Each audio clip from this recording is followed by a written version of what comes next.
अगर राजनीति में कोई नेता अपनी पार्टी से टिकट ना मिलने के बाद भी संसद में वापसी कर ले तो सवाल उठना लाजमी है कि क्या यह सिर्फ संयोग है या फिर इसके पीछे कोई बड़ा सियासी संदेश छिपा है। नमस्कार, द हिंदी टॉप देख रहे हैं आप और मैं हूं आपके साथ जानिसार खान।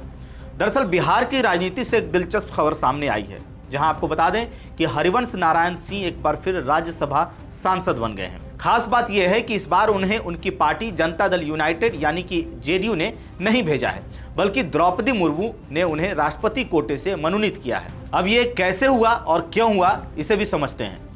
दरअसल आपको इसे समझने के लिए थोड़ा पीछे चलना होगा।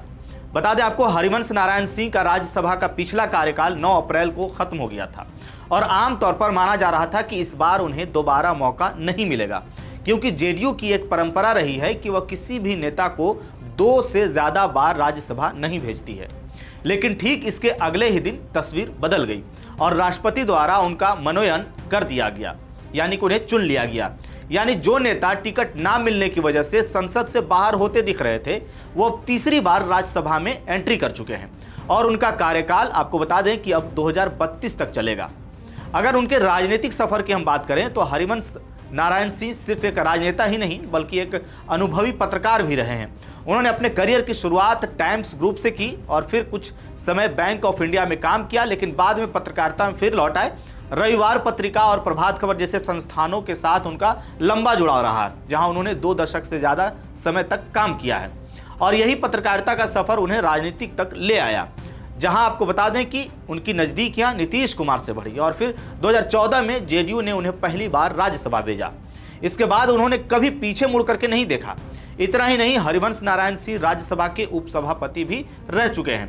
वे आपको बता दें कि 2018 में पहली बार इस पद पर चुने गए और फिर 2020 में दूसरी बार भी उन्हें यह जिम्मेदारी सौंपी गई। खास बात यहां पर यह रही कि उन्हें सिर्फ एनडीए ही नहीं बल्कि विपक्ष के कई दलों का भी समर्थन मिला। अब इस पूरी कहानी का सबसे दिलचस्प पहलू आपको बताते हैं। दरअसल साल 2022 में जब नीतीश कुमार ने एनडीए से अलग होकर के महागठबंधन का साथ दिया था, तब भी हरिवंश राय ने उपसभापति से इस्तीफा नहीं दिया था। वे अपने संवैधानिक पद पर बने रहे थे और यहीं से उनकी छवि एक ऐसे नेता की बनी जो राजनीतिक बदलावों के बीच अपने रोल पर कायम रहते हैं।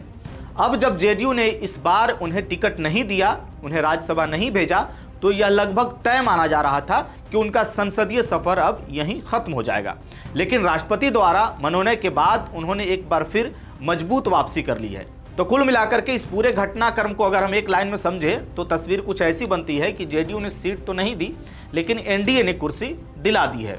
अब यह संयोग है या रणनीति, यह तो अब वक्त ही बताएगा, लेकिन इतना जरूर है कि राजनीति में रिश्ते और वफादारी दोनों की अपनी कीमत होती है। इस खबर को लेकर के आपकी क्या राय है? क्या हरिवंश नारायण सिंह को यह मौका उनकी वफादारी का इनाम है या फिर यह सिर्फ एक सामान्य संवैधानिक प्रक्रिया है? क्योंकि राजनीति में हर फैसला कई मायनों में बहुत कुछ कह देता है। आपकी क्या राय है? अपनी राय हमें कमेंट बॉक्स में जरूर बताइएगा। मेरा नाम है जानिसार खान, आप देख रहे हैं द हिंदी टॉप। वीडियो अच्छी लगे तो चैनल को सब्सक्राइब कीजिएगा और हमें इंस्टा, फेसबुक और एक्स पर भी फॉलो कीजिएगा।